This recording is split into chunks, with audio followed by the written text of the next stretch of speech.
Hi കൂട്ടുകാരെ, നമസ്കാരം. നമ്മളിന്ന് ഒറ്റയൊരു മുട്ട ഉപയോഗിച്ച് 4 ബ്രെഡ് ഓംലേറ്റ് ഉണ്ടാക്കാൻ പോവുകയാണ്. ഇതിൽ എണ്ണയൊന്നും നമ്മൾ ചേർക്കുന്നില്ല. ആദ്യമായിട്ട് നമുക്ക് മുട്ട ഈ പാത്രത്തിലോട്ട് പൊട്ടിച്ചൊഴിക്കാം.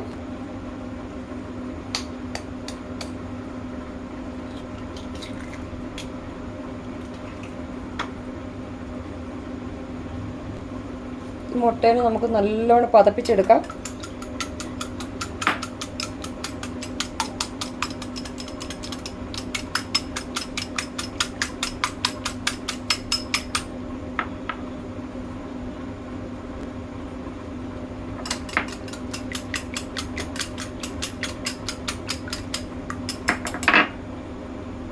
ഇതിലോട്ട് നമുക്ക് ഒരു സവോള, കുറച്ച് കറിവേപ്പില, ഒരു പച്ചമുളക് ഇത് അരിഞ്ഞത് ഇട്ട് കൊടുക്കാം.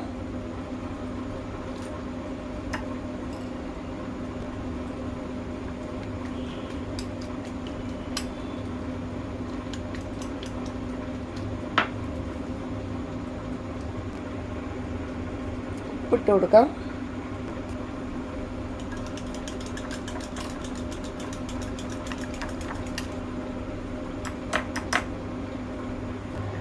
നാല് കഷ്ണം ബ്രെഡാണ് എടുത്തത്. ഇനി ഒരു ഇരുമ്പിൻ്റെ തവ ചൂടാവാൻ വെക്കാം. ഇതിലോട്ട് നമുക്ക് ഈ ബ്രെഡ് കഷ്ണങ്ങളെ വെച്ച് കൊടുക്കാം.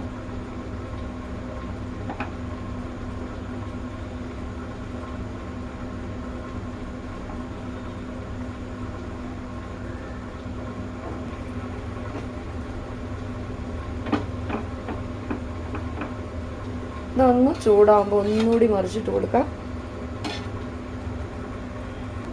നമുക്ക് ഈ മുട്ട മിശ്രിതം ഇച്ചിരി ഒഴിച്ചു കൊടുക്കാം.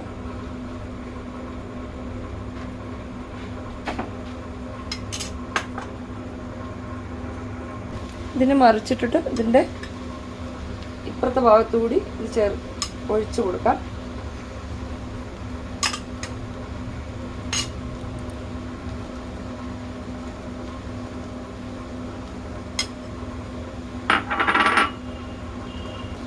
ഇതിന് ഒരു പ്രാവശ്യം കൂടി മറിച്ചിടാം. എണ്ണയിലൊന്നും മുക്കി പൊരിക്കാതെ വളരെ ഹെൽത്തി ആയിട്ട് നമ്മുടെ ബ്രെഡ് ഓംലേറ്റ് റെഡി ആയിട്ടുണ്ട്. നമുക്കിനി ഒരു പ്ലേറ്റിലോട്ട് മാറ്റാം. നമ്മുടെ ഹെൽത്തി ഈസി ബ്രെഡ് ഓംലേറ്റ് ഇവിടെ റെഡി ആയിട്ടുണ്ട്. ഇതുപോലെ കുട്ടികൾക്കെല്ലാം ഉണ്ടാക്കി കൊടുക്കുക. ഈ വീഡിയോ ഇഷ്ടപ്പെട്ടെങ്കിൽ ഒന്ന് സബ്സ്ക്രൈബ് ചെയ്യുക. Thank you.